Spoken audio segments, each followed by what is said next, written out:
Hello, welcome to Stephanie Uncensored, and this is Tuesday Talks. Tuesday Talks is a Goodreads group that was created by Janie over at the Bookworms Buddy and Janelle over at Miss J. Rod's Reads, and I will leave that information in the description box. This week's topic is, does too much description kill a story?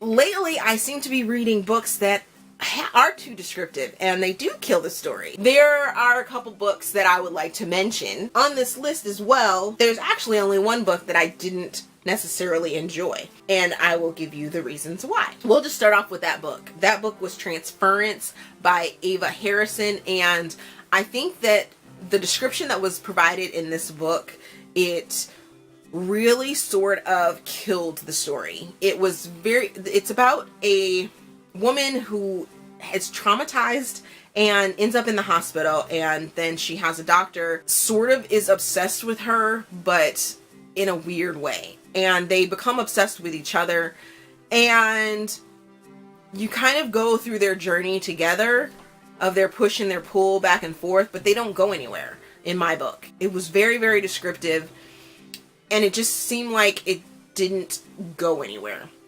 So that description really sort of turned the book off for me. I wouldn't necessarily say that it's a bad book, because I don't like to bash books because I didn't like them, and I don't like to bash books, period. That's just rude and uncalled for.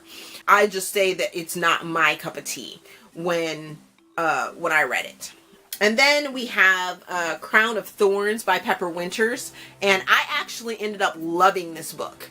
And I recently finished reading the second part to it, the conclusion, Thorn of Lies, and I've come to the conclusion that even though book one, Crown of Lies, was super, super descriptive, I sort of feel like maybe I wasn't in the right headspace to read all the description, but I ended up loving that book as well, and I absolutely loved the conclusion of it.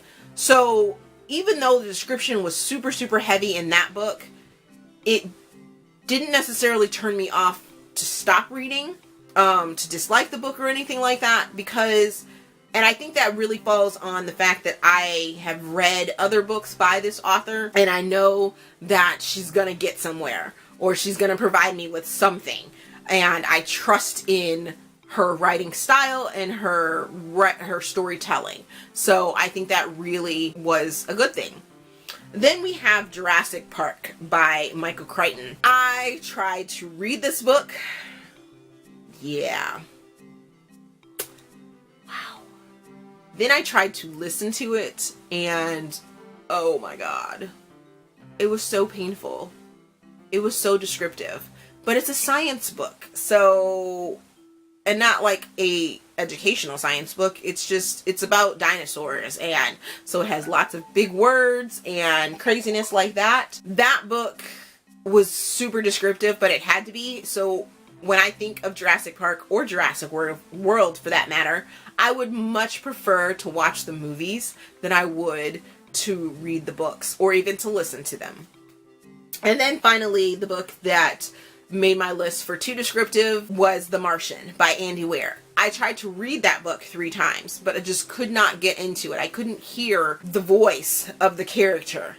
And then I went and got it on audiobook, and that was what saved me and my enjoyment in that book. If you find that you have a book that is too descriptive for you, if you can find it in a different medium, I think that is like the perfect thing to do, because sometimes you just get that perfect narrator. And that is the thing with The Martian that I found, was that the narrator for The Martian brought all of the angst and all of the sarcasm, and all of the cues were there for how the inflection of the story should go. And then it really, really helped once the movie was released and I saw the movie. I was like, oh, yes. Now I really, really enjoy this book. Being too descriptive can be a good thing, but it can also be a bad thing but there are ways of getting around being too descriptive. So have there been any books that you have found to be too descriptive, and what did you think about them? Thank you for watching, and as always, if you like this video, please give me a thumbs up and subscribe to the channel. And also, if you could fill out the form down in the description box to help me improve my channel, it would be greatly appreciated. Thank you for watching, and we will see you guys next week.